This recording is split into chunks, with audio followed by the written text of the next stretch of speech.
There have been some thoughts running in my head for the past couple of weeks. The thoughts are, I like football. I used to like all sports, but I pretty much put them all on the shelf, except for football. I feel like if Yahuah gave me directions to stop watching football, I would end it any second. Because serving Yahuah comes before all things. I had some more thoughts while making this video, and they are I've grown to the point that winning is not everything, and it's vanity whether your team wins or loses. It shouldn't have any effect on your emotions.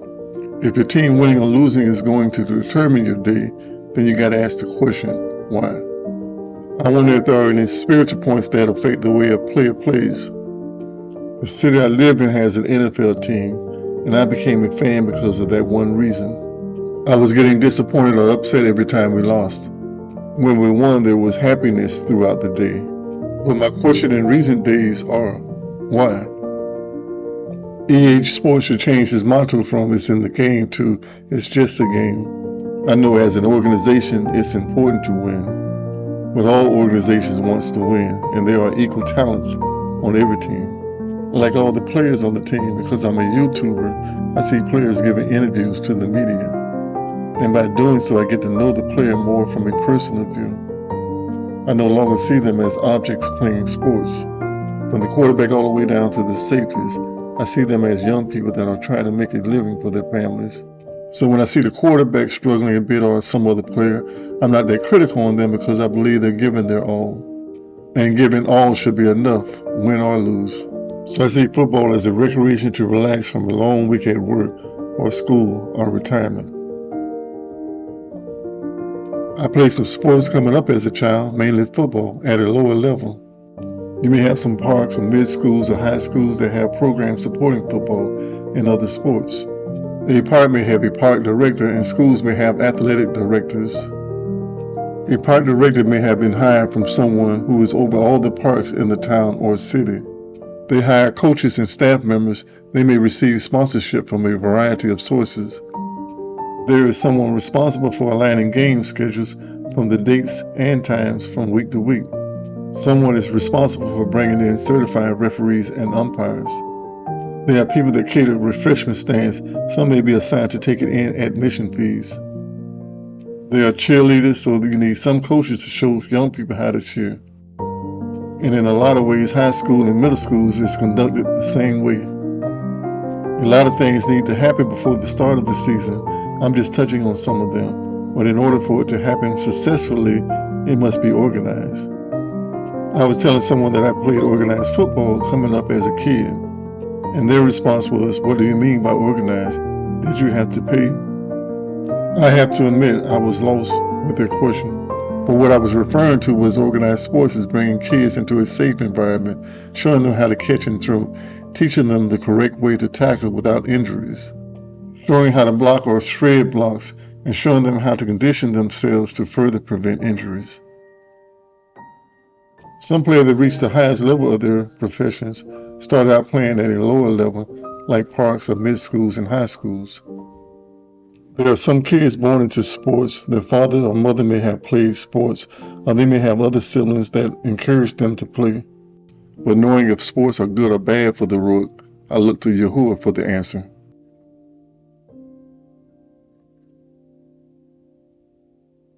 Tahili 105. Give thanks to Yahuah. Call upon his name. Make known his actions among the peoples. Sing to him, sing praise to him. Speak of all his wonders. Make your boast in his Kadesh name. Let the hearts rejoice of those seeking Yahuah. Seek Yahuah and his strength. Seek his face always. Remember his wonders which he hath done, his miracles, and the directives of his mouth. O seed of Abraham, his servant, children of Jacob, his chosen ones. He is Yahuah our Elohim, his directives are in all the arrest. He has remembered his covenant forever, the words he commanded for 1,000 generations. The covenant he made with Abraham and his oath with Yeshak, and established it to Yaakov for a law, to Yeshurun an everlasting covenant, saying to you, I give the land of Canaan, the portion of your inheritance. When they were few in number, few indeed, and travelers in it, and they went about it from one nation to another, from one reign to another people. He allowed no one to oppress them, and he reproved kings for their sakes. saying, "Do not touch my anointed ones, and do my prophets no evil." And he called for a scarcity of food in the land. He cut all the supplies of bread. He sent ahead of them a man, Joseph, sold as a slave. They afflicted his feet with shackles, his neck was put in irons, till the time that his word came. The word of Yahuah tried him. The king sent and released him. The rulers of the people let him loose. He made him Adonai of his house and ruler over all his possessions, to bind his chief at his pleasure, and to teach his land of Ham. He turned their heart to hate his people and to conspire against his servants. He sent Moshe his servant, Al-Huran, whom he had chosen. They set among them the matters of his signs and wonders in the land of Ham. He turned their mayans into blood and killed their fish. Their land teemed with frogs in the room of their kings. He spoke and a swarm of flies came, gnats in all their borders. He gave them hail from rain and flaming fire in their land. And he smote the vines and the fig trees, and broke the trees of their borders. He spoke and locusts came, and larvae innumerable. And they devoured all the plants in their land, and they devoured the fruits of the ground. Then he smote all the firstborn in their land, the first fruit of all their strength, and brought them out with silver and gold, and among the tribes no one faltered. Mishram was glad when they left, for the fear of them had fallen upon them. He spread a cloud for a covering and fire to give light in the Layla. They asked, and he brought quail and satisfied them with the bread of heaven. He opened the rock and water gushed out. It ran in the dry places, a river. For he remembered his Kadesh word to Abraham his servant. So he brought out his people with joy, his chosen ones with singing. And he gave them the land of the Goyim, and they inherited the labors of peoples. He ordered that they might guard his laws and watch over his flock. Praise Yah. So the children of Yeshuah came from out of bondage in the land of Canaan. Yahuah was establishing a covenant with the children of Yeshuah, but there were some that didn't want their lives changed from what it was before coming out and going into the wilderness. I believe from my opinion that Yeshuah was in a condition to come directly out of Mishram and fight for the land that Yahuah set aside for them. When they left the land of Canaan, they were nomads dwelling in the land. Now Yahuah is assembling them as a nation. They were coming into a land whose people serve other false deities, serving things that Yahuah hates. Yahuah gave Solomon wisdom among measures, making him the wisest king of his time, and possibly of all time. Yahuah appeared to Solomon in a dream and asked for his request, and Solomon asked for a spirit of discernment in order to judge his people. Solomon's heart appeared to be in the right place and desired to do the will of the Father, Elohim. But through a journey of period of time, Solomon's heart was changed, and he no longer fully served Yahuah like his father David. So pride was the main issue to why Solomon turned from serving Yahuah Elohim in the way David served him. He chose to put other deities before him, and not Yahuah only. So pride is a big problem when it comes down to pleasing Yahuah. Self-pride is one of man's biggest downfalls. You can't come to Elohim with pride saying, "Look, I'm so good. Make me your servant." Yahuah compares Solomon's wisdom, riches, and fame to the lily in the field, and in his eyes there are no differences. So by you having success in this world doesn't please Yahuah. We please the Father Elohim by accepting his truth. 1 Malachi 17. And Eliyahu the Tishbite of the inhabitants of Gilead said to Achab, "As Yahuah Elohim of Yeshurun lives, before whom I stand, there should be no dew or rain these years except at my word." And the word of Yahuah came to him, saying, "Go away from here and turn eastward, and hide by the Wadi Kerith, which flows by the Jordan. And it shall be that you shall drink from the stream, and I shall command the ravens to feed you there." And he went and did according to the words of Yahuah, for he went and dwelt in the Wadi Kerith, which flows into the Jordan. And the ravens brought him bread and meat in the morning, and bread and meat in the evening, and he drank from the stream. And it came to be after a while that the stream dried up, because there had been no rain in the land. Then the word of Yahuah came to him, saying, "Rise up and go to Zarephath, which belongs to Sidon, and dwell there. See, I have commanded a widow there to sustain you." And he rose up and went to Zarephath, and came to the gate of the city, and saw a widow there gathering sticks. And he called and said to her, "Please bring me a little water in a vessel to drink." And as she was going to get it, he called to her and said to her, "Please bring me a piece of bread in your hand." And she said, "As Yahuah Elohim lives, I do not have bread, only a handful of flour in a bin and a little oil in a jar. And see, I am gathering a couple of sticks and shall go in and prepare it for myself and my son, and we shall eat it and die." And Elias said to her, "Do not fear, go and do as you have said, but make me a small cake from it first, and bring it to me, and afterwards make some for yourself and your son. For thus said Yahuah Elohim of Yasharal, the bin of flour shall not be used, nor the jar of oil run dry, until the Yom Yahuah sends rain on the arrest." So she went and did according to the words of Yahuah, and she and her household ate for many yomim. The bin of flour was not used up, nor the jar of oil run dry, according to the word of Yahuah which he spoke by Yahuah. And after these events, it came to be that the son of the Ashar who owned the house became sick, and the sickness was very severe until there was no breath left in him. And she said to Yahuah, "What have I to do with you, O man of Elohim?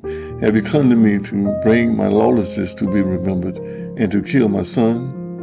And he said to her, "Give me your son." So he took him from her arms and took him to the upper rooms where he was dwelling, and laid him on his own bed, and cried out to Yahuah and said, "O Yahuah my Elohim, have you also brought evil on the widow with whom I am sojourning, to kill her son?" And he stretched himself out on the child 3 times and cried out to Yahuah and said, "O Yahuah my Elohim, I pray, let the life of this child come back to him." And Yahuah heard the voice of Yahuah, and the life of the child came back to him, and he lived.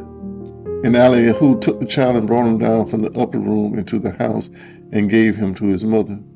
And the Ashar said to Yahuah, "Now by this I know that you are a man of Elohim, and that the word of Yahuah in your mouth is truth." We must serve Yahuah in truth.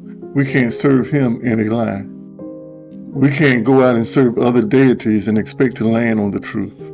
But the pride of man won't allow some to find truth, because their pride causes them to seek a lie. And lies never end up knowing truth.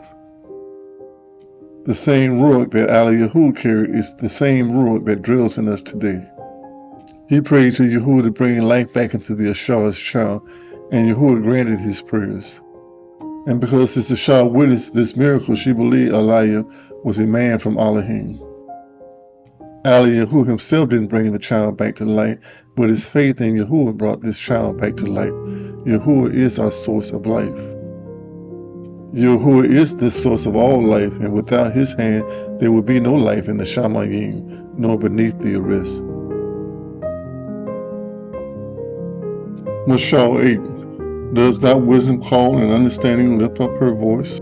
On the top of the heights along the way, between the paths she have taken her stand. Beside the gates leading to the city at the entrance, she shouts, "O men, I call to you, and my voice is at the sons of men. You simple ones understand insight, and you fools be of an understanding heart. Listen, for I speak noble words, and the opening of my lips is about straightness. For my mouth speaks truth, and lawlessness is an abomination to my lips. All the words of my mouth are in obedience, none of them twisted or crooked. All of them plain to him who understands, and straight to those who find knowledge. Except by discipline and not silver, and knowledge rather than choice gold. For wisdom is better than rubies, and all delights are not comparable to her. I, wisdom, have dwelt with insight, and I find knowledge, foresight. The fear of Yahuah is to hate evil. I have hated pride and arrogance, and the evil way, and perverse mouth. Counsel is mine, and sound wisdom. I am understanding. Mightiness is mine. By me kings reign, and rulers make obedience decrees. By me princes rule, and nobles, all the judges of the arrest. I love those who love me, and those who earnestly seek me do find me. Riches and esteem are with me, enduring wealth and obedience. My fruit is better than gold and fine gold, and might increase than choice silver. I walk in the way of obedience, in the midst of the path of lawfulness, to bestow substance on those who love me, and to fill their treasuries. Yahuah possessed me the beginning of his way, as the first of his works of old. I was set up ages ago at the first, before the arrest ever was. When there were no depths, I was brought forth, when there was no spring heavy with water. Before the mountains were sunk, before the hills, I was brought forth. before he made the arrests and the fields, or the first dust of the world. When he prepared the Shamayim, I was there. When he decreed the boundaries of the faces of the deep. When he set the clouds above, when he made the fountains of the deep strong. When he gave to the sea its limit, so that the minds would not transgress his command.